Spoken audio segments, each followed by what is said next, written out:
Welcome to Real Flix Reviews, or like a book club for people who hate reading. This week's our theater picks. We're doing the movie Jurassic World, made in 2015, and we bring you movie news. This week we have Jonathan Charney, James Stevens, Ryan Preston, and the old guy.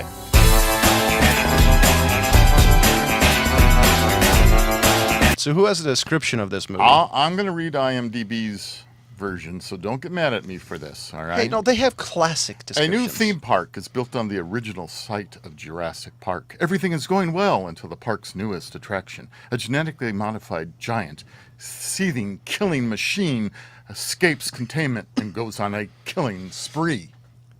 So I did some research into the guns of Jurassic Park. The guns of Jurassic Park. This interests me because the whole time the hero is using a lever action. Yeah. And it's a Marlin model, 4570. 1895 and 4570. Yeah. You know who has one of those? Ross. Really? Yeah.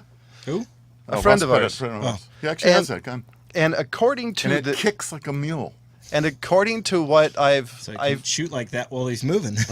And according to what I've found, it's actually the strongest gun or rifle firearm in the entire movie, except for if you want to count the GE M134 minigun, which is in 7.62 51 NATO. Yeah. So what's the 1885 chamber?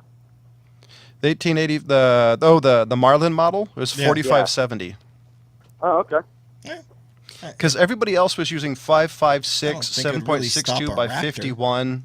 It's a lot. At least it's a lot bigger than all those other little guns. Yeah, he had the best gun. It hurt it. Yeah, at least get its attention. Yeah. I gotta admit, because when I first saw it, I was making fun of it because that's right. Let's take a lever action with 5 shots, but I guess there's a chance that one of those 5 shots is going to do more damage than I don't know. Yep. A Mossberg 59 shotgun. That was the best I thought as far as a gun in a movie goes. If short of carrying a Barrett Light 50, that's what which he could have done. No, but there was firing it from the hip. There was an M136 AT4. I think that was the best choice of weapon.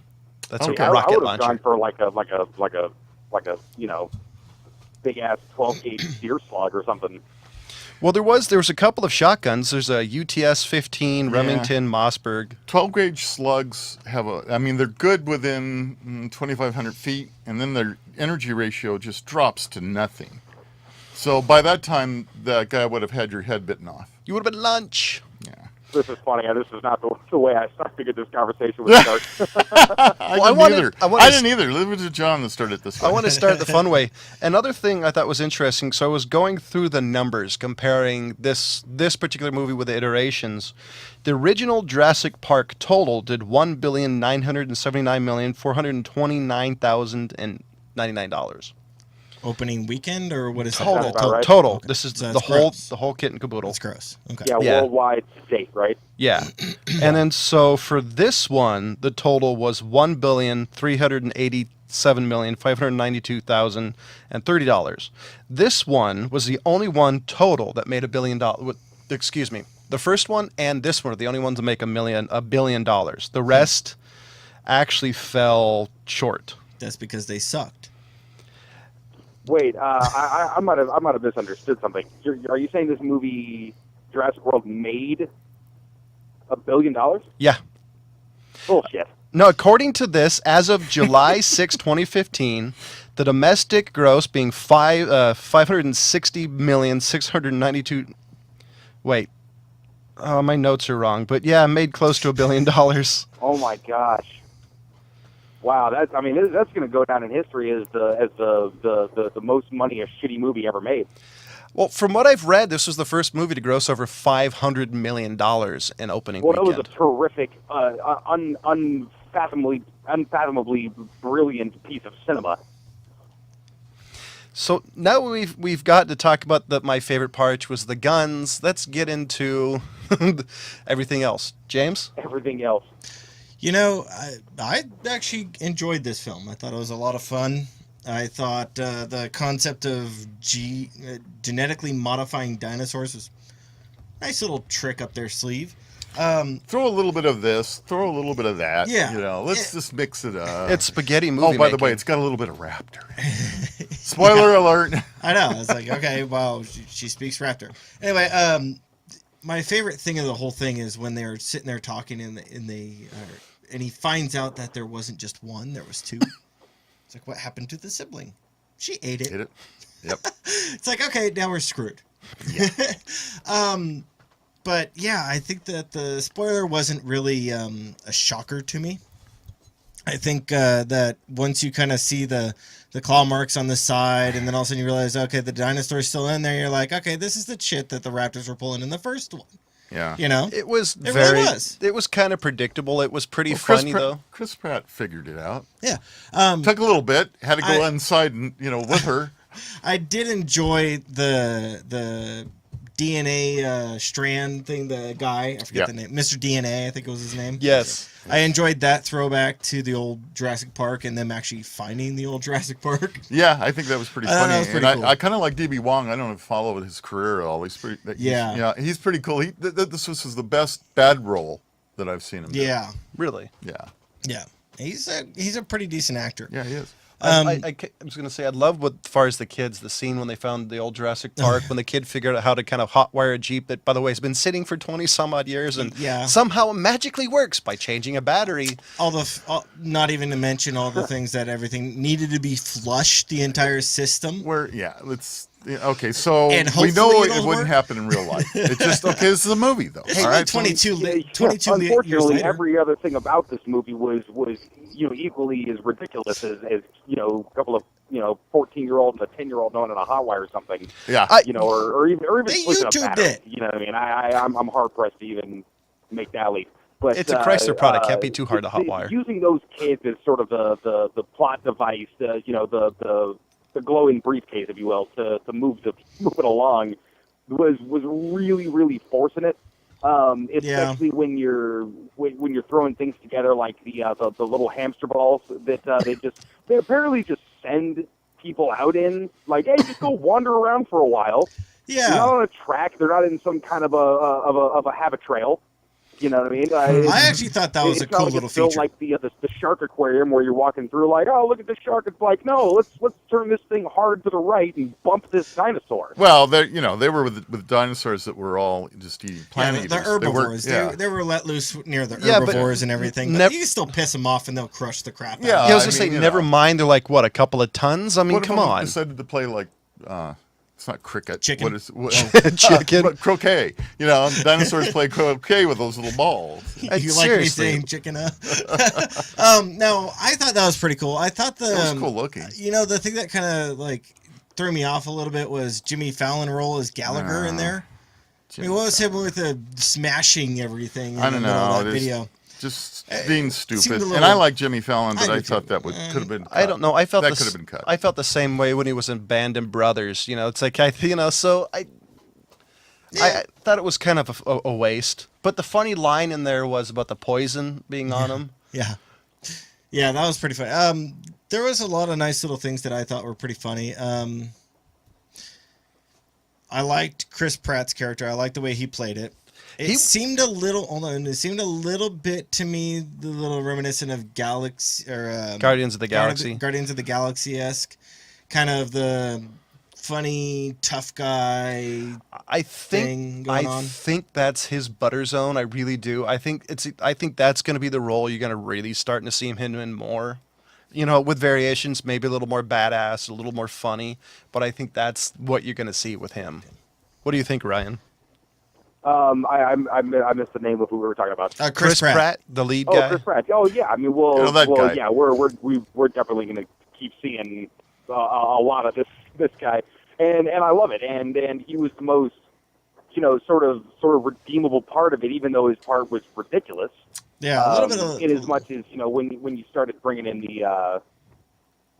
I don't know. Like I said, everything's kind of ridiculous, especially when you get down to the woman genetically engineered dinosaur. So if we can agree, everything's totally ridiculous. Yes. Did you like anything about the movie? Did I like it? Yeah. Yeah. Well, the things that I liked though were like the nods back to the original movie. You know what I mean? And it seemed to be kind of gimmicky. Like, hey, remember how the first one made you feel? Yeah. Remember this music? I said to my girlfriend right when we left the theater, like, they made this movie so they could use that score again. Yeah, they probably did. I mean, it's really, it was when you hear that music, it's arguably the best score ever written. Except it was slowed down. At least top three. I mean, and probably tied for top three. Except I think they slowed down and it evokes that feeling that you had when you saw the first one. Yeah, and I think that seemed to be the good part of the movie. Was just like, hey, remember that? I do think they did slow down the score, though. I mean, they wanted to get it just a little bit more originality. I gotta say though that. The one thing I thought was ridiculous was the woman. I don't remember her name, but she was in the whole movie. She was wearing like high heels. Oh yeah, you're talking about Bryce Howard. Yes. Yeah, she played Claire. Which I thought was ridiculous. I mean, the high heels, like the scene that kind of made fun of it was the scene where she tied her shirt and did something. And he's like, "You're ready to go." She could do everything, including wearing stilettos. See, and that's one of those things that reeks of that, like, we're doing this all just for the visual purposes and not for the practicality of anything that we're filming. Yeah. It was a whole lot of spectacle, but that was about it. I like the big fish thing. Yeah, that was badass. Whatever that was. As soon as she got flown in the water, and then all of a sudden the pterodactyl comes down and picks her back up, and then all of a sudden... Yeah. It's like, yeah, she's done. And those seat things that retract into the fishbowl area, that was cool. I actually really loved that effect. But unfortunately, I'm not talking about the bloody dinosaurs. The dinosaurs were so-so. Their so-called killer dinosaur was, I don't know, part predator, part alien, part Terminator. It's just part everything. They just threw everything. Like, you might as well. It was one step short of a cyborg dinosaur. Yeah, there you go. Let's throw everything we can into it. Oh, it's got this. It's got that. It does this. It's so bad. It's almost an Arnold Schwarzenegger movie. When they said it was part raptor, I almost vomited in my popcorn box. You knew it had to be. Oh yeah. You knew that, because I thought the premise of having a group of raptors working with you, like, in a military sense or something like that, I thought that was cool. I really liked that. Except apparently they can be trained like Belgian Malinois. Well, okay, so they can be trained, and I think that I liked the premise. I thought that was really cool. Well, what I didn't like is, by the way, the badass also has some raptor in it. Yeah, so you're screwed with your raptor. Shit. I just thought the whole clicker thing was a tad bit ridiculous. No, that's a dog training trick. I know. I still think these are supposedly smarter than dogs. You think click, click would, I think I liked it. I don't not disagree. That was my best part. It just made me laugh. Okay.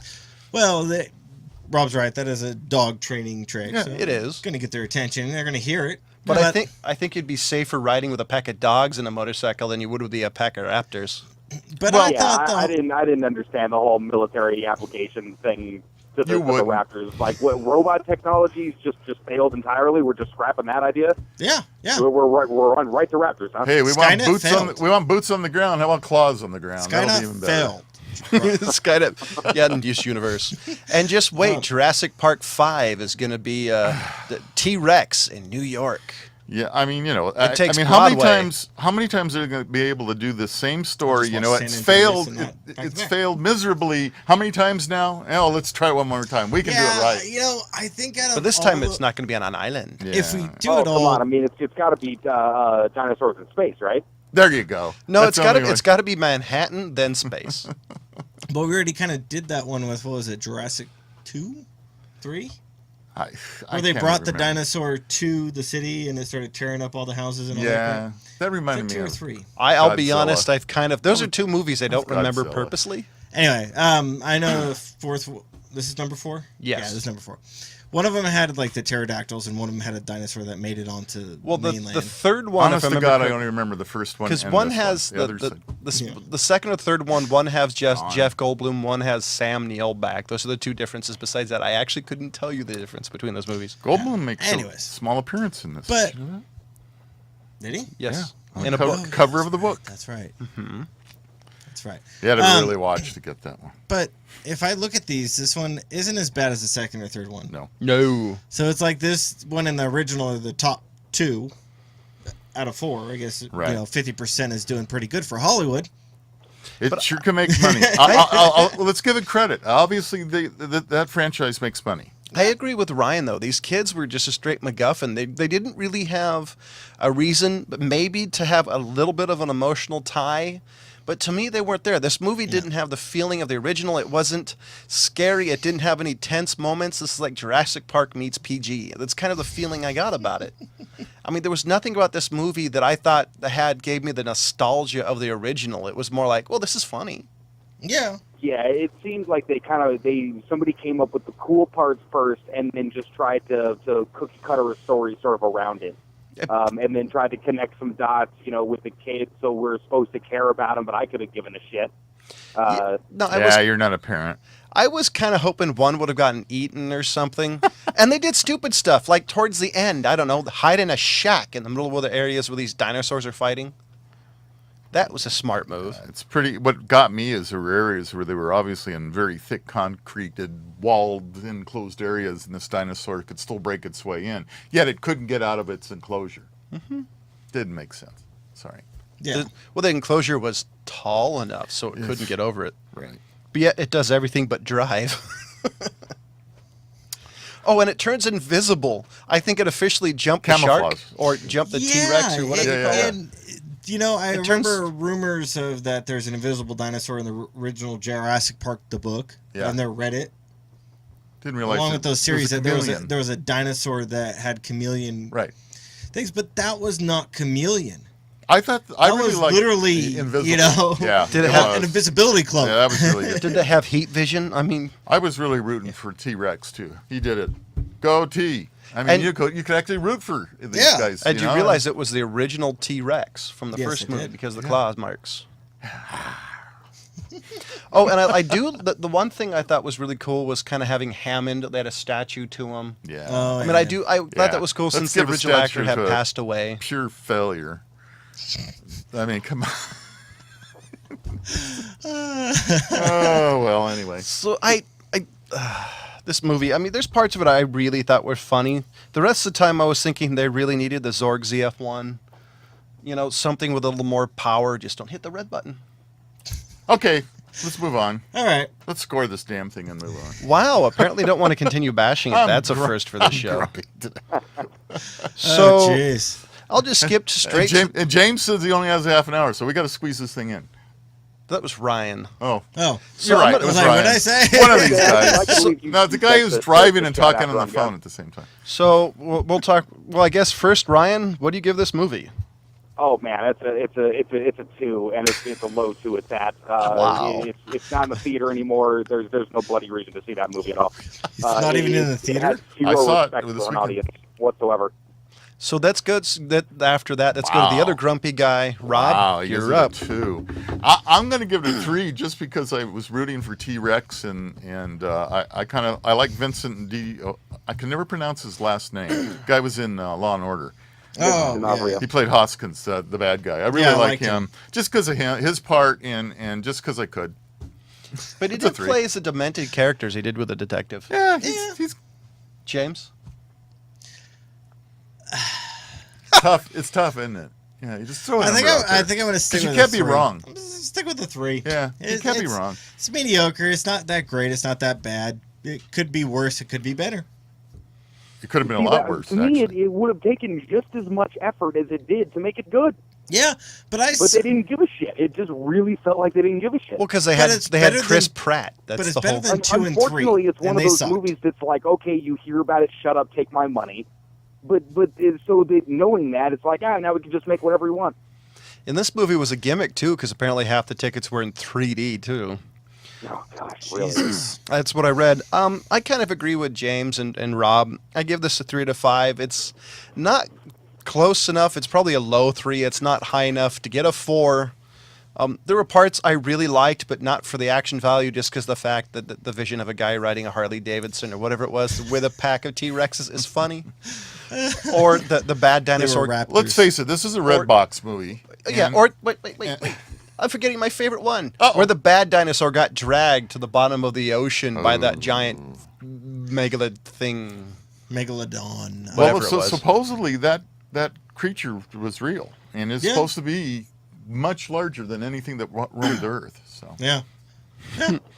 So next we're gonna go to Banshee. No. What? Hey Ryan, you still there? Huh?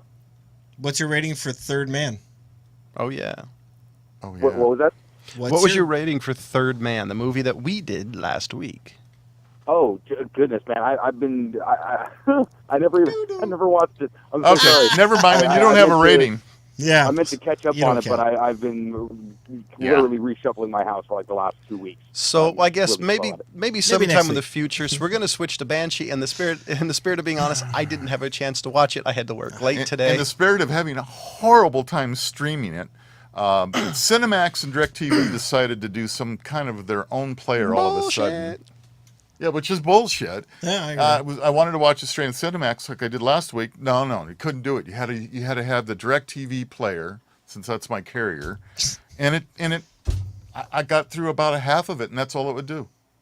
So Well, that sucks because It the does. reason Bummer. I was having you watch this one is because this, and Brian will probably back me up here. No, We'll don't just do get that, into Brian. it on this and just go to the. Do you notice that the MMA fighter was coming into town, right? yes, Okay. so I got as far as this. The car was coming in there and the red carpet and talking about the fight. And all. Okay. Well, I'm going to spoil a little bit for Go you. no, don't spoil it because I'm not going to go back and watch it. Okay. Well, So apparently the we're reason switching why I TV was shows. having you guys watch this one Yeah. is because this is the one where Hood actually shows who he really is. And Well, now I'll have to watch it. And unfortunately for you guys, because I know that it's a really bad rape scene occurs in this film, in this episode, and Hood lets loose on the MMA fighter that committed it, and takes him into custody, and the guy does not have a fighting career anymore, ever again. Ooh. Is where it ends up, and it is the most realistic fight scene that you will ever probably see on television or movies as to how a fight would really go if it was life or death. Well, I'll tell you what. Ryan? I'll watch the fight. Do you agree with that? Man, yeah, I was digging it. I actually jumped way far ahead of the episode we were supposed to watch You like think? a while back He's like in season 4 because I was really digging or season 3. what I was seeing. So just real quick before I got to bounce, but I just wanted to throw some props out to the director of photography, the editor, and the what do you call it? Director of each really individual episode, because they managed to make it really visually stunning. The editing style and the cinematography is something else, man. They really Good. did a good job, Gives but they me a didn't reason to go back overdo it. and- Where it's like all you're paying attention to, or it's some weird David Lynchy thing. Yeah, that would be Ole Christian Madsen as the director. So, Yeah. Cool. anyways, but that's why I was like trying to get you guys to man. episode 3 I- to Well, see it. you know, I'm I sorry, have, I just didn't get a for chance to watch some it. reason, I've never had so much difficulty trying to watch a series, just trying to get it to play. I mean, it was terrible. So, with that being said, gonna let you all know we do have a Facebook page. You love us, hate us. We'll even read your hate mail on air and probably ridicule you mercilessly. yeah, And David Chow. You know, we got. Chow! yes, what were you gonna say? Never mind. No, I want to know what you were gonna say. Well, the problem is I can't say 100% it was for this show, but we got some donations actually came Oh, in this cool. last week. Yeah. Awesome. First week of July, we got a few donations. So thank you out there for those of you that donated for the cause. Thank you. All right, thank you. So everybody here a fan of the Evil Dead movies, with Yeah. Ash. There is apparently a new one called Ash versus Evil Dead, and if you go on our Facebook page, this thing, we actually have a thing that talks Just in about. case you didn't get it, keep going, Yeah. John. That way I can do the bar again. There's on our Facebook page. There's Ash versus the Evil Dead exclusive pages from the Necronomicon. Sure you wanted to say this one? Okay. Necronomicon? I'm not sure if I can pronounce it. I don't think you did. Necronomicon. I'm not even going to try. Close enough. too tired. But it's that's pretty cool. And first time I've heard about there being an actual Ash Evil Dead movie, a new one. And a Well, legend. Army of Darkness was a straight up Ash movie. Well, Yeah. yeah, but allegedly somewhere along their lines there might be a tie-in with a new Evil Dead movie and Ash's version, but I'm not quite sure considering what I've heard about the newer one being more serious movie. So, what's your pick for next week, Jonathan? Well, I'm not done. I had more news, man.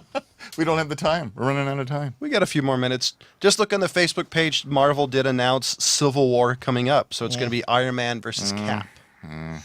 Which, far as what movie, I was really hard pressed to decide which one I really wanted to do. It's tough, isn't it? Okay. But with that said, you decided on Minions. You gonna watch Minions? Is that what you're gonna pick? No, that's a theater pick. Oh God. I'm gonna pick the Jackal. The Jackal. Bruce Willis, Richard Gere, Yep. Yaphet Kotto. Jackal Black. Good time. Okay. So you don't want to do the original? No, I'm doing this one. All right. You can do the original. No, I just wanted to, because when I heard Jackal, I thought back to the original movie. Well, the original was called Day of the Jackal, right? Yes, it's I not. think you're right. Let's see. Let's find out. And that was from like the 60s or something, wasn't it? I'll be honest. I keep forgetting about that one. Yeah. Actually, 1973. Oh, But okay. but we're gonna do the one with Bruce Willis because that's the one I know the most. And so that being said, before this show dies an even more painful death, You know, the original got some damn good ratings. Yeah, I- 7.8. Yeah. I gave Jurassic World or Jurassic Park World or Jurassic Please Don't Have World. Another Movie. I gave it a 3 to 5. James gave it a 3 to 5. Ryan gave it a deserving 2 out of 5. Oh, yeah. And Rob gave it a 3 to 5. Next week is the Jackal. And episode 4. Episode Episode 4, four. Banshee. And as always, see you next week. Goodbye.